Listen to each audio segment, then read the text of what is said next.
Alright guys, welcome back to the channel. Yeah, and like the intro says, got a bit of a problem on the reef, and that was basically the new tang that I got, the sail fin. I had a bit of an issue with it. It was being bullied by this guy.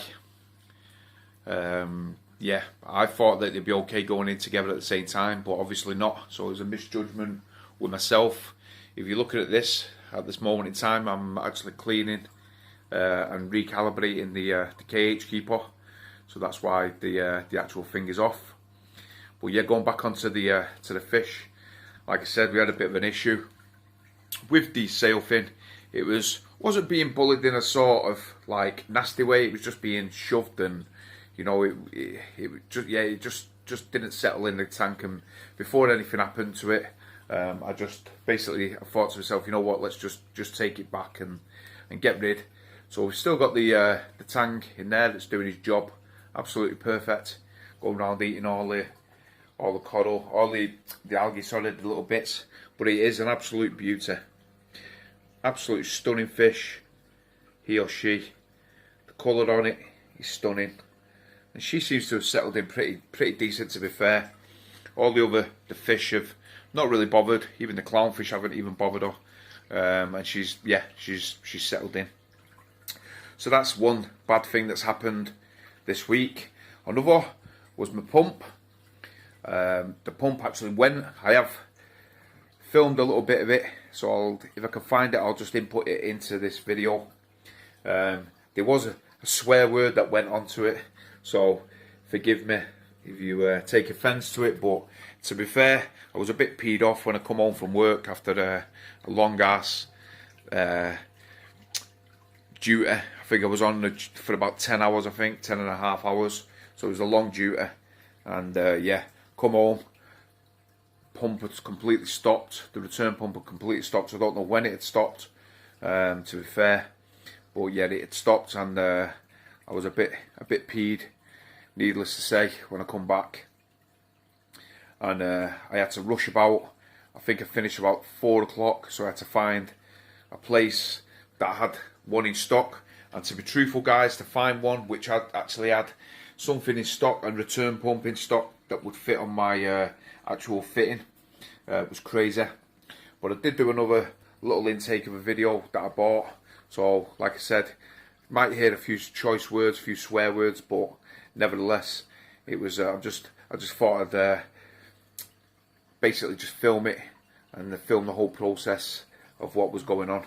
But basically, I bought the exact same pump as what I had originally. It's called the jebao, but this one is called the J-Cod. Same company, but it's just a different. They just changed the name. Fantastic pumps. Never had an issue with them whatsoever. Always run perfect. Dead silent. And I'll see if you can actually see underneath the tank. Just there, yeah, there we go. And like I said, it didn't even need to change the fitting or anything, because it was just the same one. I just basically put it on. This one seems a lot smaller than the original one. Obviously they've made some design changes and made a really good job of it. Also cleaned this out, and like I said just before, you'll see in the piece of the video that I'm going to put in. This is the airline for the KH keeper. Now you'll see on the KH keeper, you'll see how dirty it becomes in here. I've took the actual tubes off it, and basically I've cleaned them. I've put them in some citric acid. I'll leave that off for the day. Everything's running okay with it. It's slightly high because I've mixed some more solution. Obviously I'll input that video as well, so stay tuned guys, and I'll input the rest of the clips. Basically I don't know which way it's going to go, the format, but I'll input them so you'll know. It'll either be about the pump first, or it'll be about the KH keeper, but you'll stay tuned and you'll see which one you input. So I'll see you in a bit guys. Right then guys, so there's what I picked up. Now you're probably all thinking, why didn't you get something different, like you know, a Vortec or anything like that? And to be truthful, guys, the honest opinion is there's no need. And to be fair, I have heard quite a few issues with them going on. This J-Cod is exactly the same as basically what I've had, well, what I've actually used, and that's the jebao. It's just changed to a different name. If you look, it seems even smaller, to be fair, but it's pumping out 4,000 litres an hour, so can't really fault that. The only difference is the controller is slightly different. It's putting out the watts as opposed to, on the other one it had like increments, so 10, 20, 30, 40, 50, all the way up to 100. Here it's putting out the watts, so I'm going to have to read the instruction manual, figure out that out. But I'm absolutely, like I said guys, absolutely peed off, to be fair. Coming home from work and dealing with all this, it's just not on. But hopefully I'll get it up and running, and I'll show you on the tank, so stay tuned. Alright then guys, so we're back mixing some reagent, and I've stuck this on it because if you remember, a few months back I swapped my my stuff over, and idiot here, I tipped the whole 10 litres of reagent away. Now what I do is when I measure the reagent, I actually measure it in these jugs, but I actually measure them on these scales, and it's just a lot easier than the 1,000 ml there. I mean, when I measure it on here, it actually comes up to about there, so it's actually below the 1,000 ml. This way you know you're getting exactly the same 10 litres in that container. So where this line here is, if I could turn it around, there, that one there, that's where I know that it's usually bang on 10 litres. So what I'll do is I'll stick it on, I'm going to calibrate it, hopefully we'll get it back on the tank, and I'll show you the tank then. I'll see you in a bit guys. Alright guys, so just thought while I'm here I'd show you exactly what's going on. One thing I don't like about these is, I mean, I'll show you in a minute where my actual water is, what it takes from the tank, and just look how dirty that is guys. I mean, and it's so hard to clean. You look, it looks like it's blocked, but it's not blocked. It's just the actual gunk on it. And also the pH probe. Now I calibrate these at least every month, and you can just see, just look how dirty they actually get inside. I mean, this one is not too bad because this one is coming from the reagent, so it's not as bad, but it still needs cleaning, you know what I mean? So, and then you look at the cup, the beaker, just look at that. I mean, it's not ideal. I don't know if anybody else's goes like that. I mean, I'll show you in a minute where I take it from. Don't really know why it goes like that, to be fair, but yeah, that's the reason. That's literally a month. It just seems like it's sucking up gunk. I've had the pumps off, I've had the actual pumps off, took them off, give them a good clean, but I always take these off and I dip them in citric acid. I'll leave it off for a while, dip them in citric acid, and then give them a bit of a rinse under the tap, and we'll leave it at that. But I'll show you quickly where I pull mine from, and it's bang on really where it says. If you look, there it is. So it's not actually sucking from the bottom, it's actually sucking, it's exactly the way it should be. Sucks from the bottom there. That's the RO going in from the pump, just there, if you can see.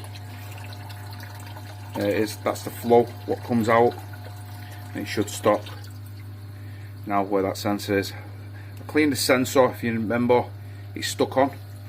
I was really peed off, I thought that was on its way out, but thankfully it wasn't. But like I said guys, that's where it is there. So it seems like it's alright. It's under the water, got a little max spec sphere which is holding it under, because they are fairly light guys. You don't want it in high flow area, so this really isn't high flow. I mean, I've got this gate valve open slightly and the only reason I've got that is to let the nutrients in. As you remember, my nutrients were really low, so I've got this near enough completely fully opened, slightly off a bit. This mat has been on, this roll-on filter has been on for about, God, a good month. I think it's about a month, yeah, 3 or 4 weeks, and it's only just gotten like that. So it does last, but like I said, this is the reason what I'm concerned about, is why that beaker and why it goes so, basically so dirty. This is about, God, this is probably about 6 weeks of skim, 7 weeks of skim. Very rarely, as you see, I don't really skim that much, to be fairly, guys. I actually don't have it switched on all the time, and that was because I was getting the nutrients up in the tank to raise them up because of the situation that I had in it. But I'll show you the tank in a minute. What I also have done is I've filled these up again. I'll talk about what I'm going to do. Definitely getting a Kalkwasser. I'm going to go the Kalkwasser way, not just for dosing these, but mainly to raise the pH in the tank. But I'll show you the tank in a minute. I'll put the filter on and we'll have a look over in a minute. Alright guys, so we're back. So yeah, so like I just said and shown you, cleaning's been done of the cage keeper. As you can see, spotless now. Tubes have been dipped. Now it's just doing a test. So hopefully all that will come back good. But as I said at the beginning of the video, guys, about the solution and going to go the calc stirred away, I'm definitely going to be doing that. I'm going to be running it off a pump. So I'm going to be running it off something like a stepper motor, which is continuous. I'm going to start slow, maybe just dosing maybe 200 mil, 300 mil a day, just to see what, you know, just to get my bearings and not overdose it. That means then that I can reduce the dosage from the Aquarium component stuff. And it will drop it, don't get me wrong, it won't be a 300 mil a day that I'm dosing now. So even if it drops it to say 200 mil, it's still a big difference in the sense of mixing it all up and stuff like that. So yeah, can't wait to get that going. Just gotta get myself a stepper motor. Everywhere is completely sold out in a way, or they just can't get them in stock. Certain ones, I don't know which one I'm going to go with. I was going to go with a Vortex one, but seeing people having a few issues with them, so it might be either the D&D one or maybe the Kamoa STP one, which everybody raves about, and really it's been around for quite a while, so it's been proven that it works. So hopefully, fingers crossed, that'll work. But the main difference with doing it that way and going Kalkwasser way is to raise the pH. Now the pH in here sits at around 8.1, 8.15, which is not too bad, to be fair, considering what it used to be. But if I can get it to 8.3, 8.4, that would be even fantastic. Not only is it beneficial for your tank, but it also beneficial for your coral, especially SPS. It's been proven that it does grow SPS a lot quicker with the calcification and stuff like that. So, you know, it's in theory it's an all-round game changer. To be fair, I mean the corals are doing fantastic. The colour of them, she's just come to say hello. The colour of them and the growth of this Maya guitar is crazy. This colour of this PC rainbow, this chroma, so get out of the way, is really colouring up. What I'm going to do, guys, is I'm going to get some putter to put over this green, is it, forgotten what, Guitarist, I think it is. I'm going to put it over there, so hopefully it'll grow onto that instead of that coral. If you remember, I just stuck it basically. I'm just going to break off the little bits and off all around the side, and I'm going to basically grow it. This rainbow one at the back, just look at the polyps of that. I mean, so colourful that. They're purple, blues, greens. This camera, like I said, it just doesn't do it any justice. Polyp extension on it, all of the SPS is really, really good, to be fair. I've tested my tank, and you'll be pleased to know that basically it's gone back to around on the nitrates, it's gone back to, what was it, 07 ppm, and on phosphates it was 0.03, so it's definitely starting to raise, which is a good thing for the tank, and I can't wait to keep, hopefully to keep it raising. I want to get it about about 15 ppm on the nitrates, and as you can see, all the algae, all those bubbles have completely gone off the pumps and stuff like that. No algae on that back wall at all. Over here, some bubbles, but I think I figured out what it is. And because these pumps, I've got them pointing downwards. This one down. So what I think it is I think the bubbles are hitting this rack, and it's sending it up, and they're sticking to the back wall, to the glass, sorry. And I think that's what it is. Because, like I said, there's no real algae, to be fair, on there. So I'm sure because there's no bubbles or anything down here, which I would assume there would be. So I'm thinking that that's what it is. I think it's hitting this flag rack, bubbles up, but then bouncing back up here, sort of thing, and they're sticking to the glass. So what I'm going to do is, obviously, I'm going to take these down. I'm getting rid of these. I'm taking them to a local LFS. I'm going to keep the polyps though, because they're growing really, really good, to be fair. And I don't know where I'm going to put them, but I'll have to figure it out. This Hollywood Stunner is just overgrowing crazy. I need to keep snapping this off, because it's just growing like a huge bowl. I mean, just look at the size of it from the top. Yeah, massive. So I'm going to get rid of some of that. But everything else, this Euphilia, I'm going to be getting another rock, definitely. Because, as you can see, this anemone's definitely stinging some of them, and it's not making them very happy. So I'm going to purchase another rock maybe in the next week or two, and sort that out. But overall, guys, hope you've enjoyed this video. I'll probably be posting this out after the Love to Reef show that went on the Saturday. I think it was Saturday the 17th, I think it was, that it that it was happening. I was gutted that I couldn't go, but I had to work. Obviously, just getting back off holiday, company wouldn't give me the time off, but I was gutted that I couldn't be there with you all. But I'm sure you all had a great time. But we will be back doing the live streams this Friday, so hopefully you'll join us on them, and hopefully we might be talking about it. So once again, guys, click the thumbs up, click the like and the subscribe button. Really appreciate it, and stay tuned for the next update or the Friday night live stream. So thanks for watching, and I'll see you soon. Cheers, guys.